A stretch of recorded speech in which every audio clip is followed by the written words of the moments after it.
folks, so today I thought I would tackle this post-bloom Hoya. So this is a Hoya obovata. It's looking, I would say, a little bedraggled. So I ordered a second Hoya obovata. I have another one in Brooklyn, and this one came, I have to admit, quite chlorotic, meaning it had fairly yellowing leaves. So if you know Hoya obovata, or if you have Hoya obovata, the one that I am accustomed to and that I have in Brooklyn has this really dark, shiny, dark green leaf. This one didn't look too far away from this when I got it. So it probably was in a lot of light, and it probably needs nutrients. So I'm doing this in fall. I would be a little reluctant to actually give this fertilizer, but I am gonna give it fertilizer. And you know, when I pulled it out of its nursery pot, I could totally see what the issue was with it, and it is just like styrofoam. It is so root bound, and I don't even know if the roots could get proper nutrients. They're very dry, and even though the root structure looks good in the sense that they're not browning roots, they actually still have a white tinge, they have filled out the whole pot, this needs a little help, and I think I want to give it a barkier mix to root in. And this is going to take some time to work on because I'm going to need to soak and massage the roots, but it did bloom. So I think this is the peduncle right here. That's where the flower part is and was. So, and oftentimes like Hoyas will put out a flower when they are a bit stressed. So perhaps the sun, perhaps the root boundedness of this actually promoted the bloom. I don't know. I feel like I can't take credit for that bloom because this was probably in the process of about to bloom before I got the plant at whatever nursery was growing this. But you could see that some of these leaves are really parched. There's this leaf right here, which is puckered. It's like wrinkled. And I think this definitely needs some help. I really wanted to get to this a little earlier, but I did want to film this and I didn't get around to filming it. So unfortunately, this plant had to wait for me a little longer than maybe it should. So I think I need a little bucket for this because I'd like to soak its roots in water. So hold on. Should have a bucket right here. Let me wash it out.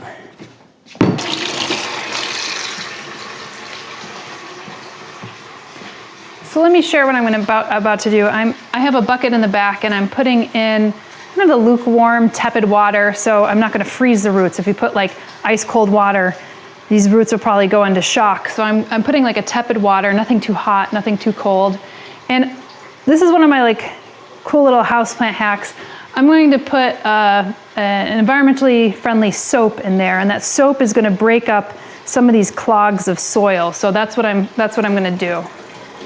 So this is a great soap that I often use. Sometimes if I mix like a neem blend or anything along those lines, if you're making like a horticultural soap, I'll often use this pure Castile soap. It has no smells in it or anything along those lines. You could get smells like peppermint, almond. You don't need that for this. So I'm just gonna put a little dollop of this soap in the water. And oftentimes when you have that kind of, those saponins, they work with the soil to penetrate the soil and to help allow water down into the soil where it might not have been able to get through. So that's what I'm gonna do over here.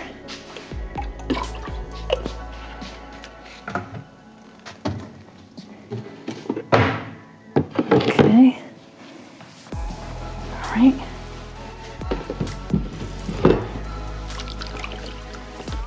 So I just realized I actually use the peppermint one. Sometimes they don't have a smell. I think I have a smaller one that didn't have any smell, but you know, whatever. The peppermint shouldn't be a problem. It's not like it's not real. It's not like it's a synthesized flavoring or whatever in the soap. So there's some dead leaves in here, just like this one I just pulled out. So that one I could just kind of toss to the side. That's not coming back. And again, like, oh my God, look at this root ball. It's ridiculous. I mean, that is going to need some real massaging. So I'm just gonna submerge the plant right into this bucket. I mean, even if you let this sit here for like a half an hour or an hour, just kind of like sitting in here, You know, I think about it when you're planting some trees, like bare root trees or whatever, you let them sit in water before you actually plant them. I mean, this is kind of a little bit what you're doing here, but the challenge is sometimes when you use a primarily based peat mix with your soil and you're not watering the plant frequently because perhaps it doesn't need watering that frequently. In the case of a lot of Hoyas, I'm not watering my Hoyas on a daily basis. Oftentimes they're the types of plants that don't require that amount of water. Of course, it all depends on, you know, how much light they're getting and how much humidity you have and all those other kinds of factors. But in general, these Hoyas are epiphytes, most of them, and they're growing on other plants or they're maybe growing on rocks or crevices, and they don't get a lot of water. So the challenge is when you're using a substrate or a potting medium that could dry and shrink like this one did, then you get into a challenge with roots, which I have experienced this challenge. But this is actually breaking up quite nicely. You can see the perlite, that's a redeeming characteristic here in this substrate because it does provide some more air pockets and airflow for those, for the plant roots. So if I get a chance to really break this up a little bit, and I'm going to choose to use a slightly different substrate, and I'm going to use a substrate that has more structure to it. So I'm actually going to work with more of an organic orchid and a bromeliad mix. I've used this with before in my bromeliads. You could see that it has more of a barkier mix to it. So I've had great luck with this, especially for epiphytic plants. And this is specifically more for epiphytes. So it has more structure to it, chunkier materials, if you will, more perlite. It has a little bit of charcoal in it as well, which provides for aeration in the roots. And also, if you do water your plants, it serves as a way to filter that water and to prevent any kind of bacterial buildup on the roots, which is good too.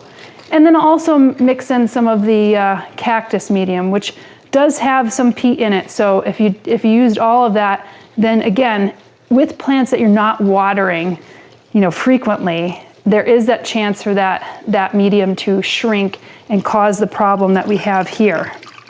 Again, with this Hoya obovata. But as you could see, let's see if I could bring this closer to the camera without wetting everything. As you could see, these roots right here are starting to break up, and that soil clods are coming undone. So it's pretty inevitable that you're going to be breaking roots while you're doing this. And I mean, if I had an hour of my time, I could be just here for an hour lightly massaging these roots, and it's great. If you have that time on your hand and this is really therapeutic for you, definitely do it. I don't have that amount of time, unfortunately, today, so I'm just going to do this the best I can and try to free at least the growing tips of the roots and allow them to actually grow into a slightly larger pot and also a chunkier substrate. I feel like this is getting to a point where I think it's workable, except this side over here. It's like it is seriously like a massage. You ever go into like a massage and like the masseuse is working on you and they're like, you know, he or she gets into your shoulder where your muscles really tense and you feel like it's just like balled up. I mean, that's what some of these roots feel like on one side. Okay, that's very good. Okay, so I've freed up a lot of those roots, as you could see. It's still kind of growing in that circular pattern. I mean, it's because you are growing it in a pot, so it's inevitable that it'll grow in a circular pattern. Now, a lot of folks are, you know, doing their Hoyas in leca too, which is that lightweight expanded clay aggregate with really remarkable success. It's a great way actually to also start little Hoya. So if I took a clipping of this and I wanted to start some of those plants, you could do that too. I highly encourage it if you want. If you want to go move away from kind of more of a potting medium or soil substrate, I'm kind of a traditionalist to a certain extent in the sense that I do like working with potting mediums, but I have worked with leca as well. I think that I would rather go with the potting medium for this kind of large version, but again, I like to start some of my plants in like sphagnum or like leca or vermiculite or a partial perlite mixture. There's no right or wrong way of doing it. It's just really your preference and your kind of lifestyle when it comes to plants. So I've broken this up. I'm gonna take out some of these older leaves that have died back. And again, this plant is really light colored. Again, I think it's part of the stress that it hasn't been able to get nutrients, because when you water this plant and the roots are all kind of balled up, they're not getting the nutrients. You can't penetrate the soil. It all kind of runs off to the side. Plus, if it's growing in high light, you're starting to get some of this chlorosis. So what I'm hoping to do is green up this plant, and it will happen over time. It's not going to happen overnight. And especially that the fact that we're going into the non-growing season, you're probably not going to see it green up even over the winter months, but we'll see. We'll have to monitor it, right? So what I'm doing is freeing up the roots. I'm putting an airier substrate in with it. I'll fertilize it just this fall. It's probably the last time I'm going to fertilize it before, the winter months. And I'm going to fertilize it with something that has a bit higher nitrogen, because nitrogen and magnesium, but mainly nitrogen, is really linked to the greenness of the leaves. And this doesn't look like it looks like it has a general malaise, if you will. It's like it doesn't have, yellowing just on the older leaves or yellowing on the newer leaves. So I would say that it's probably a general nitrogen fix is going to be great for this plant. I'm going to let it soak in here a little bit longer, because I think that actually benefits it. It's like it had a nice, really soaking rain. So I'm going to use this planter pot that was in this, but it was like kind of nestled in with its nursery pot as well, because like I said, I didn't get around to it. I'm going to move this out of the way.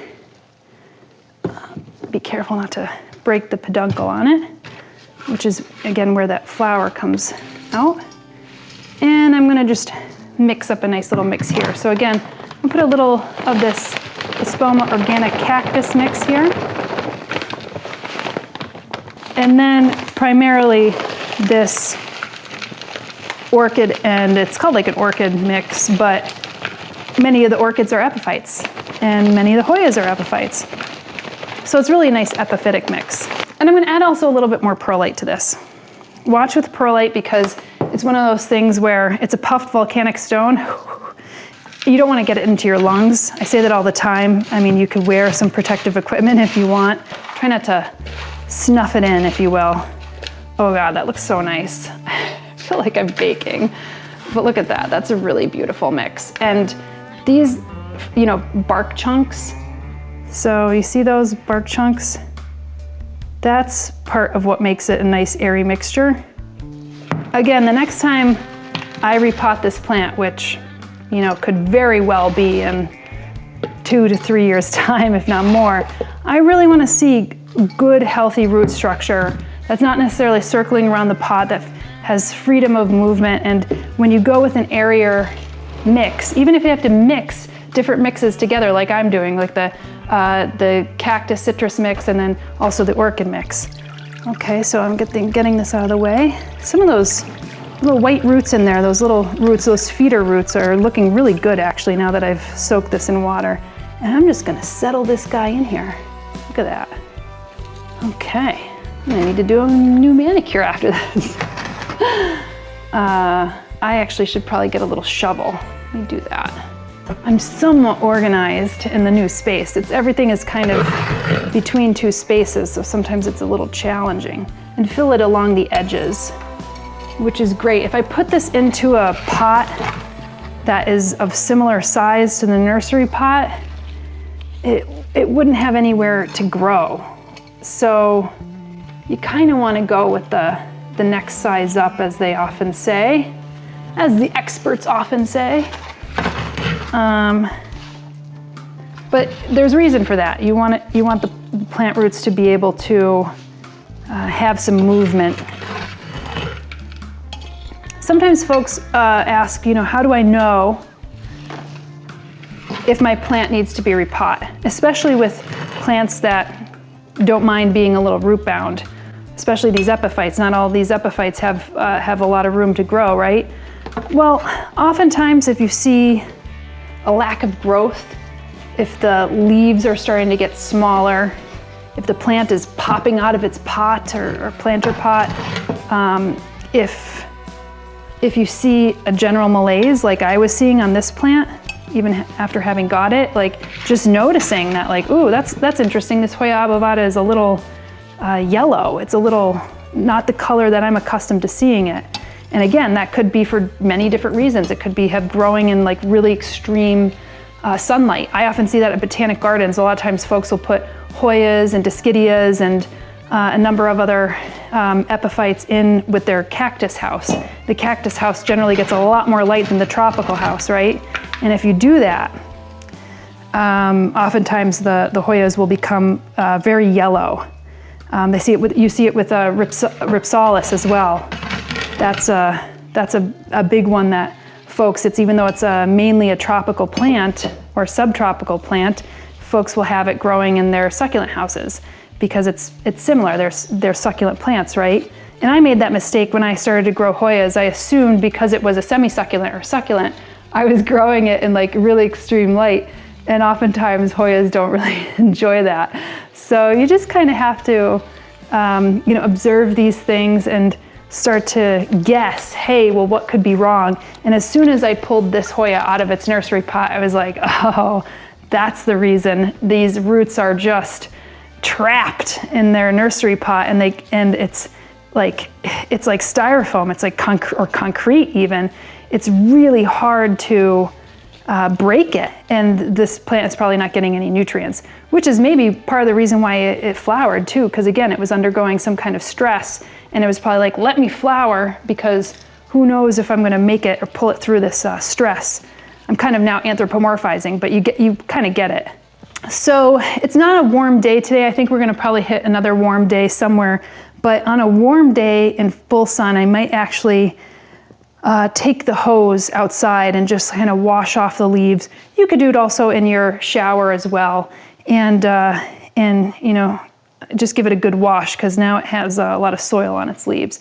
But what I'm going to do is actually fertilize this. And like I said, it's the fall. That's when I'm usually waning down on my fertilizer schedule. But because I feel like this plant wasn't getting any nutrients, I'm going to give this, now this is called a citrus fertilizer. And that's good to know if you're actually doing, citrus plants and everything. These are nice guides, but it doesn't mean that it's just for citrus. And this is a 2-2-2. So that means nitrogen, phosphorus, and potassium are all in line with one another. They have the same amounts. And I'm choosing this over, like, say, this Orchid one. This Orchid one has 131, and that's for flowering. And the reason why I brought that one out is because if this plant were in flower or about to flower, and you saw the peduncle coming out and it has a nice buds, I would give it more of a bloom booster with that 131, because that phosphorus is great for, flower production. But instead, I'm going to give this a 2-2-2, and you could just give it a really standard fertilizer as well. This is the one I actually have, but I'm going to do that because it has a little higher nitrogen. So this is just a flip top that you could just put in about a quart of water. I'm going to put in a little extra water because I like to do that just to mix it up a little bit. And I'm just using tap water. These plants I found are not super sensitive to my water here, but you just need to kind of factor in your own water quality in your own home or where you are. And yeah, I'm just gonna give this a little bit more water and fertilizer and let that drain out. Now, this has had a lot of water. Ideally, you'd get this in a place with a lot of airflow, because it's gonna be sitting in that water, or you give it really good drainage. Now, this is tough. I have this in this planter pot. It's, and you see the water actually coming out there, so I'm gonna pour some of it out here, because this has definitely been well watered. This is a glazed ceramic pot, which means this will hold water more. It's not like one of those terracotta planter pots. I like terracotta. In fact, I would suggest that some Hoya should be in, or it's viable to have it in terracotta, because it like sucks up some of that water out of the plant. Because Hoyas don't love sitting in water so much. if they don't have a lot of airflow. So that soil and water, when the water is in the soil, if it's not good drainage, it takes up all those air spaces. And that's what invites kind of bacteria and root rot and things along those lines. But I'm gonna let this dry out. I'm probably not gonna water this again for a while. This is the last time I'm gonna be fertilizing it for the year. And I'm just gonna monitor this plant, and hopefully next year it'll give out another bloom. And it gets greener, shinier leaves, because that's my goal with this guy, is to get it looking a little healthier. But that is my big Hoya obovata repot. I hope that was helpful for you, and maybe you have a plant going through the same kind of symptoms that this one is. And I would just encourage you to use your observational skills just to see what might actually be going on with it. It might be similar to what's happening with mine or not, but hopefully this helped you, and I'll see you in the next video. Bye guys. If you're looking to up your plant game, then check out our suite of courses and offerings, including Houseplant Basics, Troubleshoot Your Houseplants, the 125 Houseplant Care Spreadsheet, and the Houseplant Masterclass. The courses provide you a certificate of completion when you're finished, and a wealth of information that you could use to impress both your plants and your friends. More information can be found over at homesteadbrooklyn.com. And if you're seeking more information about gardening outdoors and homesteading in the country, then check out our new channel over at Flock Finger Lakes. See you there.